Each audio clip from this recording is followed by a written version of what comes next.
నువ్వు నీ ఇంట లక్ష్మి చేతి అన్నాన్ని నువ్వు తింటున్నావు, అది నీకు ఆయుర్వర్ధనం. ఆ అన్నం పెట్టే శక్తి ఆవిడికి మిగులుతుంది, తినే అదృష్టం నీకు మిగులుతుంది. అందుకు అది తూర్పు దిక్కు తిరిగి వంట చేస్తారు. ఎందుచేత అంటే ఇంటి యజమాని యొక్క ఆయుర్దాయం బాగుండాలి. కాబట్టి ఆభరణములు అమరాయి అన్న మాటకి అర్థం బాహ్యంలో అందగించింది, ఆంతరమునందు ఆవిడ పెట్టుకున్న ఆభరణముల చేత ఆ ఇంట అందరూ సంతోషంగా ఉన్నారు అనడానికి అది ప్రతీక. ఆవిడికి బాహ్యమునందు కనబడ్డాయి, ఎందుకని లోకమునకంతటికీ కూడా అది ఆదర్శము కావాలి కాబట్టి. నమ్మి నువ్వు ఇప్పుడు ఆ వ్రతం చేసావు, నీకేం వస్తుంది? అదే వస్తుంది. ఇప్పుడు చమత్కారం ఏమిటంటే ఆ వ్రతంలో ఇన్ని చేసావు, తన కోసం ఏమైనా ఉందా? ఇవన్నీ భర్త కోసం, అత్తమామల కోసం, బిడ్డల కోసం, పుట్టింటి వారి కోసం. మరి నీ కోసం నాకేం కావాలండి? అవన్నీ వాళ్ళందరూ బాగుంటే నేను బాగుంటాను, నాకేం అక్కర్లేదు. ఇది ఆడదాని గొప్పతనం. అందుకే ఇలాంటి వ్రతాన్ని మొగాడికి ఇవ్వాలి, ఆడదానికి ఇచ్చారు. అంత ఉదార హృదయం, అంత విశాల హృదయంతో నాకేం కావాలి, ఆయన బాగుండడం కన్నా, నాకేం కావాలి మా అత్తమామలు బాగుండడం కన్నా, నాకేం కావాలి నా బావమరుదులు బాగుండడం కన్నా, నాకేం కావాలి మా పుట్టింటి వారు బాగుండడం కన్నా అనగలిగిన విశాల హృదయం ఆడదానికే ఉంది లోకంలో. అందుకే వరలక్ష్మీ వ్రతం గురించి అడిగేటప్పుడు పార్వతీదేవి అంత జాగ్రత్తగా అడిగింది. ఇది ఎవరి కోసం అడుగుతున్నానంటే, నాథా, ఏ వ్రతం, యద్వ్రతం పావనం స్త్రీణాం, స్త్రీలు చేస్తే పరమపావనమై వాళ్ళ యొక్క అభ్యున్నతికి కారణమవుతుందో అటువంటి వ్రతాన్ని నాకు ఉపదేశం చెయ్యండి అంది. అప్పుడు దీన్ని చెప్పారు. ఈ వ్రతానికి పరిసమాప్తి ఎక్కడో తెలుసా? 2 రకములైనటువంటి దానం చేస్తారు. ఇంకొక సువాసిని పిలుస్తారు. పిలిచి ఆవిడికి ఏదో పసుపు రాసి పారాణి పెట్టి బొట్టు పెట్టి ఆవిడకి సువాసిని సంబంధమైనటువంటి వస్తువులు కొన్ని ఉంటాయి. గాజులు, పసుపు, కుంకం. అసలు 8 సువాసిని వస్తువులను భాస్కర్ రాయలు వారు లలితా సహస్రనామ స్తోత్ర భాష్యంలో చెప్పారు. అలాంటి రోజున అలాంటి వస్తువులు ఇవ్వాలి. అసలు అనుములు, తాటాకు, ఆ తర్వాత విరిగిపోయినటువంటి ఆవు పాలు, ఇలాంటివి 8 వస్తువులు ఉన్నాయి. ఆ 8 వస్తువుల్ని కూడా తీసుకొచ్చి ఒక సంచిలో వేసి బహుమానం చేస్తారు. అలా బహుమానం చేస్తే సౌభాగ్య వస్తు ప్రదానం చేసి దాని చేత సౌభాగ్యం నిలబడుతుంది. కాబట్టి ఆడవారికి ఇచ్చినప్పుడు ఒక మాట చెప్తారు, ఇందిరా ప్రతిగృహాతు ఇందిరా వై దదాతి చ. ఎవరిస్తున్నారు? లక్ష్మీదేవి ఇస్తోంది. నా ఇంట నా భార్య వ్రతం చేసిస్తే ఎవరు నా భార్య? నా ఇంట లక్ష్మి ఆమెయే. కాబట్టి లక్ష్మి ఇస్తోంది. లక్ష్మి ఎవరికి ఇస్తోంది? లక్ష్మికే ఇస్తోంది. ఆమె ఎవరు? ఆమె లక్ష్మి. నా పక్కింటి వారి భార్య లక్ష్మి, నా ఇంట్లో నా భార్య లక్ష్మి. ఎవరికి ఇస్తున్నారు? లక్ష్మి లక్ష్మికి ఇస్తోంది. ఇందిరా ప్రతిగృహాతు ఇందిరా వై దదాతి చ. లక్ష్మి లక్ష్మికి ఇస్తోంది. ఎంత అపురూపం! లక్ష్మి లక్ష్మికి ఇస్తే లక్ష్మి పుచ్చుకుంటోంది. బింబ ప్రతిబింబముల మధ్య భేదము లేనట్టే ఈమె లక్ష్మి, ఆమె లక్ష్మి, ఇద్దరూ లక్ష్ములే. ఈమె లక్ష్మిగా ఉండి నా శాంతికి కారణం, ఆమె లక్ష్మిగా ఉండి నా అభ్యున్నతికి కారణం. ఎలా అంటే, నేను ఇలా వీధిలోకి వచ్చాను, ఎదిరింటి ఇల్లాలు బయటికి వచ్చింది.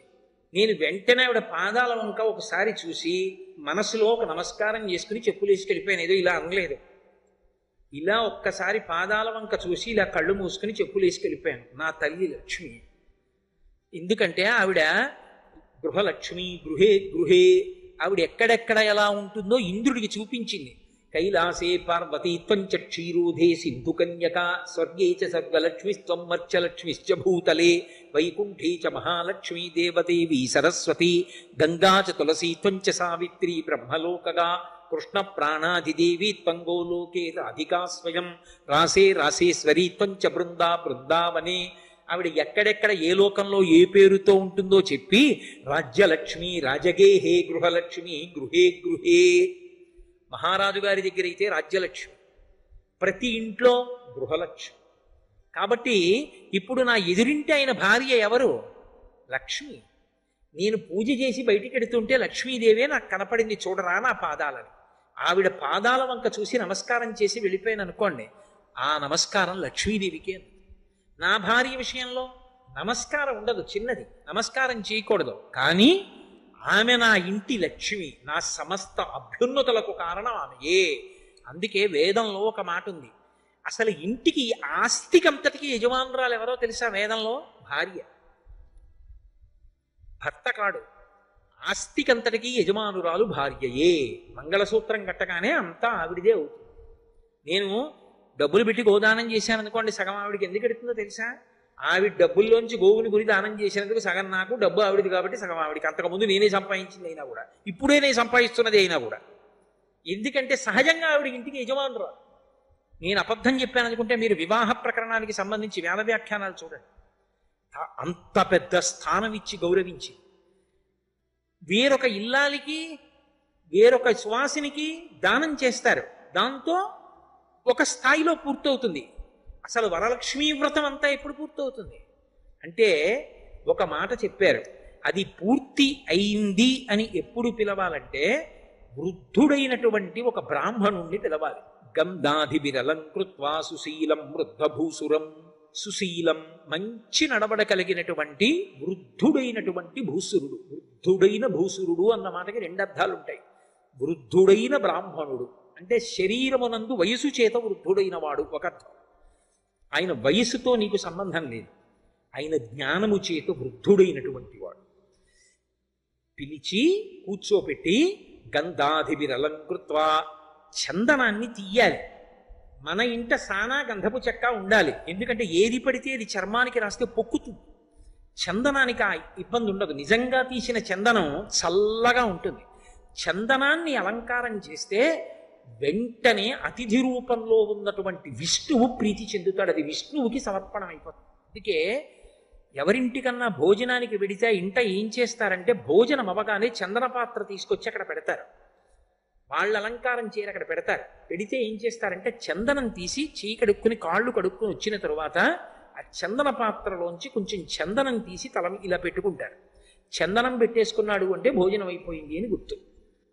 చందనం పెట్టుకోవడానికి చందనం ఇస్తే ఆయన చందనాలంకృతుడైతే విష్ణువు చందనము చేత అలంకృతుడై, అది విష్ణు ప్రీతికి కారణమైంది. చందనాభిలలంకృత్వా, ఆ చందనము మొదలైనటువంటి వాటితో సుశీలం వృద్ధభూసురం, వృద్ధుడైనటువంటి బ్రాహ్మణుణ్ణి తీసుకొచ్చి కూర్చోపెట్టి అమంత్రకం అంటే మంత్రం చెప్పక్కర్లేదు, కాస్త చందనం తీసి ఆయనకి రాసి, కాసిన అక్షతలు తీసి ఆయన పాదాల మీద వేసి, కాసిన పువ్వులు తీసి ఆయన పాదాల మీద వేసి, పుష్పహారం వెయ్యరు. పరపురుషుడి మెడలో స్త్రీ హారం వేయకూడదు, ఒక్క భర్త మెడలోనే వేస్తుంది. అందుకని పుష్పములు పాదముల మీద వేసి, అప్పుడు ఏం చెయ్యాలి అన్నది కూడా శాస్త్రం చెప్పింది. ఏం చెయ్యాలి అంటే తస్యాం, అప్పుడు దత్వా చవాయనం ద్వాదశాపూప సంయుతం. అపూపము అంటే పిండి వంట. వండిన అన్నం కానీ, వండిన కూరలు కానీ, వండని పళ్ళు కాయలు కానీ ఇవ్వకూడదు. వండినటువంటి పిండి వంటలు 12 ఇవ్వాలి. 12 అంటే 12 రకాల పిండి వంటలు చేయించావు, మంచిదే. 12 రకాలు చేయించలేదు, 12 ఉండ్రాళ్ళు పెట్టు. 12 అంకెకి తగ్గకూడదు. 12 అంకె ఎందుకు అంటే 12 నెలలకి సంకేతం. 12 నెలలలోనూ నువ్వు దానాలు చేసినట్టే, బ్రాహ్మణ పూజ చేసినట్టే. ద్వాదశాపూప సంయుతం, అవి పిండి వంటలై ఉండాలి. ఆ పిండి వంటలు 12 వాయనంగా పెట్టి సుశీలం వృద్ధభూసురం ఆ బ్రాహ్మణుడికి ఆయన దగ్గర ఇందిరా ప్రతిగృహాతు ఇందిరా వైదదాతిచా ఉండదు. ఆయన విష్ణుస్వరూపంగా భావన చేసి నీకు అనడం వస్తే విష్ణుస్వరూపాయ బ్రాహ్మణాయ తుభ్యం నమః. నీకు అనడం రాకపోతే వంగి 2 చేతులు ఇలా పెట్టకు, ఈ చెయ్యి మీద ఈ చెయ్యి వెయ్యాలి. ఎందుచేత అంటే ఆయన ఇలా నిలబడ్డాడు అనుకోండి, ఆయన ఇలా నిలబడినప్పుడు ఆయన కుడి పాదం ఇటు ఉంటుంది, ఆయన ఎడం పాదం ఇటు ఉంటుంది. నేను ఇలా పెట్టాను అనుకోండి, ఎడం పాదం మీద కుడి చెయ్యి, కుడి పాదం మీద ఎడం చెయ్యి పెట్టినట్టు అవుతుంది, అప్పుడు దోషం వస్తుంది. నేను కుడి చెయ్యి ఎడం చెయ్యి మీద పెట్టి పాదములను ఎప్పుడూ ముట్టుకోకూడదు. ఎవరికైనా పెద్దలకి నమస్కారం చేసేటప్పుడు వాళ్ళ పాదాలు ఏ కారణం చేత ముట్టుకోవడానికి వీలు, స్పృశించకూడదు. అది ఒక్క మంత్రోపదేశం చేసినటువంటి గురువుగారు అనుగ్రహిస్తే అప్పుడు ఒక్కసారి గురువుగారి పాదాల మీద తలపెట్టి నమస్కరిస్తారు. మిగిలిన సమయాలలో పెద్దలు నమస్కరిద్దాం అనుకుంటే వారు నిలబడిన చోట భూమిని ముట్టుకోవాలి. ఇలా 2 చేతులతో ముట్టుకుని నమస్కారం చెయ్యాలి తప్ప వాళ్ళ పాదాలు ముట్టుకోవడం దోషభూయిష్టం, తప్పు. అలా ఎప్పుడు చేయకూడదు, అసలు అలా ముట్టుకోకూడదు. కాబట్టి అలా నమస్కారం చేసి ఆయన అక్షతలు వేస్తాడు. అది చెప్పక్కర్లేదు కదా కథలో. ఆయన అక్షతలు వేసి ఆశీర్వచనం చేస్తాడమ్మా, దీర్ఘ సుమంగళి భవ, పుత్రపౌత్రాభివృద్ధిరస్తు అంటాడు. ఆయన అన్న మాట విష్ణువు నోటి నుండి వచ్చిన మాట, దాని చేత వ్రతము అక్కడితో పూర్తవుతుంది. నీకు సంతోషం ఉంది, బోలెడంత మంది లక్ష్మీదేవుల రూపాలలో సువాసినులు నీ ఇంట్లోకి రావాలనుంది, లోపలికి పిలుస్తారు.